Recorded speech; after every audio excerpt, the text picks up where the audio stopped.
Even from a sunken place, Sierra Leoneans, both at home and abroad, people I didn't know, had leaned in for me and our stories.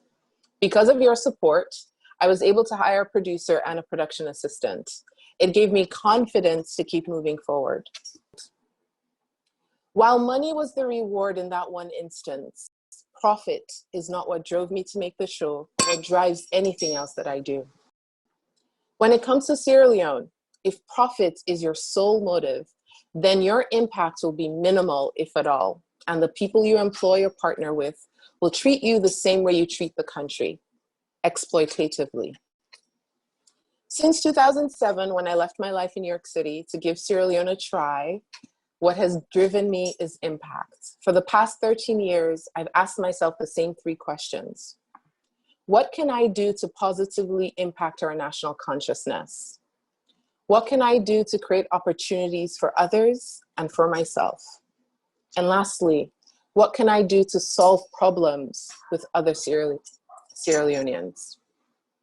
While I was producing my show, I was also building my marketing and communications agency.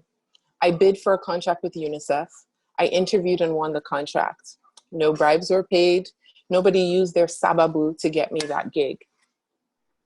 I had that contract and others too. And as my inflow grew, so too did my team.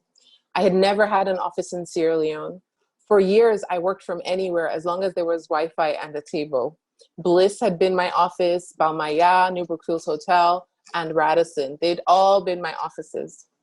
But when you start having 6 people meeting every day, it becomes a lot. We needed our own space. So I decided if Google and Apple and Facebook had all started in garages and bedrooms, then my veranda in the home that I'd grown up as a child, was going to have to be good enough for us. So the same veranda where I'd once played as a child was now the headquarters of the Freetown branch of VRNC Marketing Company. This time last year, 8 of us would go to work on the veranda. I trained my staff on the veranda. We held clients' meetings there too. The veranda was also sometimes a photo studio, other times a video set. I used the resources I had that wouldn't give me additional overheads, and at the time, it was the veranda. Within my family's compound, there's a building that my late grandmother had built. It had been a skills training school right after the war, and in more recent times, a daycare.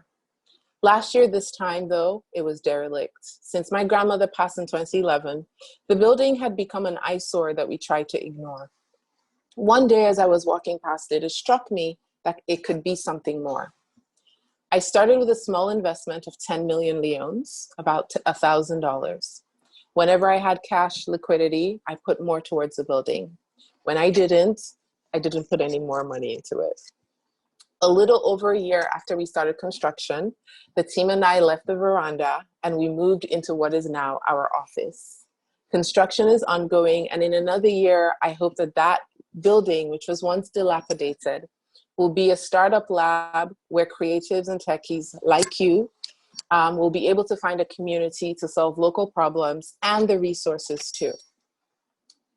As a third culture kid who is both local and foreign, trying to make a positive impact in Sierra Leone, here are some of the things that have worked for me.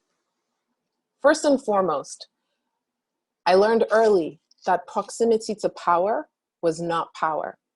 As such, I've not used my privilege or access to power to cheat the system, which the majority of Sierra Leoneans cannot escape. I don't call my uncle or my auntie to call their friend to give me what I have not earned. And when people let me down, I brush it off and I keep going, understanding that letdowns are a part of sunken place syndrome. Also, I am impeccable with my word at all times, whether with my personal commitments or in my business. I always do what I say, and what I can't do, I do not take on. In a sunken place where everyone works with fear and trauma, there is no trust. If you want to break out of that cycle, you must honor your word and commitments.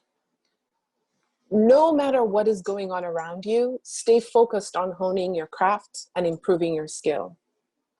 As a creative and as an entrepreneur, Even when you do not have clients, when there's no money, you must continue to create, you must continue to produce, and you must continue to learn.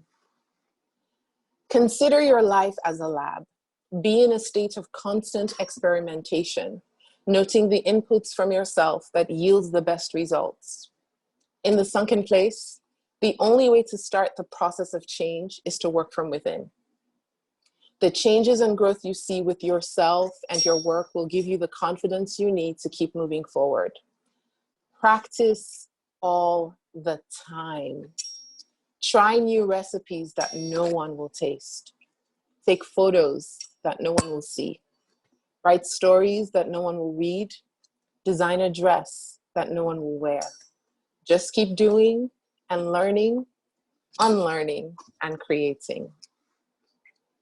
Put more of your time cultivating relationships with your peer creators, or those who are up and coming, as much as you would court attention from the big alejos.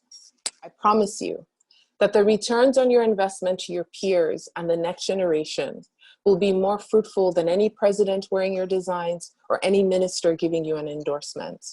When you invest in your peers, they will show up for you. They will promote you.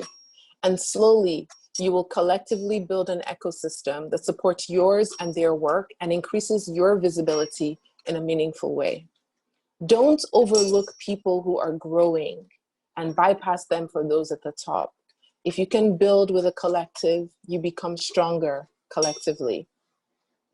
Last and most importantly, while it is good to think of Sierra Leone as a whole, my advice to you is to focus less on Sierra Leone. Think smaller. Maybe it's your community or your company or a particular sector. Imagine that Sierra Leone as a whole is a gutter, but it is your gutter. It is the only gutter that you have. Can you clean the entire gutter? No, absolutely not. But you can fix your side. I have found my side of the gutter. It is in the creative sector. It is videos, it is pictures, it is stories, it is my company, it is my family's compound. What I am doing in my gutter is planting and nurturing seeds. I'm focused on learning on my side. I keep creating. I'm always impeccable with my word. From time to time, I let others in to show them how I'm tending to my gutter. I invest in my peers and those who have next as much as I can. And I make time to support those next in line. I put impact before profits. As I continue to build slowly but surely, these repeated actions are taking me from the gutter to the world stage. 6 months ago, from my side of the gutter, I amplified the conditions at our COVID-19 treatment centers in Sierra Leone. I worked with you in the community, and we made medical deliveries across the country. No one paid me for that. It wasn't my job. I just wanted to solve a problem for and with other Sierra Leoneans. Today, I'm the lead communications consultant for a $100 million initiative to deliver emergency PPE to 1 million community health workers across 20 countries in Africa.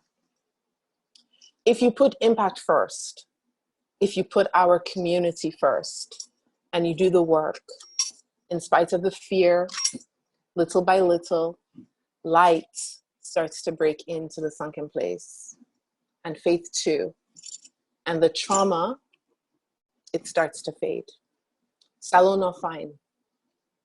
But if you play your part on your side of the gutter, and I do my part on mine, before long, we can turn our gutter into a garden. And what feels like a burden, finally, into a blessing. Thank you so much, Slack Pass. Vickie, and love it, love it, love it, Vickie, love I it. have chills. Vickie, There were Vickie. so many quotable moments. Like when you said, if you can build with a collective, you can become stronger collectively. I really feel like that embodies what we That's try you to do with guys. That's mental you health. guys. That's you guys. Yeah. I'm What sorry. we try Like, to do. that's exactly, you know, what I was saying to Abu the other day, honestly, from the bottom of my heart. When I wish that you guys, that this existed when I moved to Sierra Leone in 2007. It was just me and two of my girlfriends. We were in our early 20s. We didn't know anything, right? But what would have made a world of difference is if we formed a collective and you recognize that, like,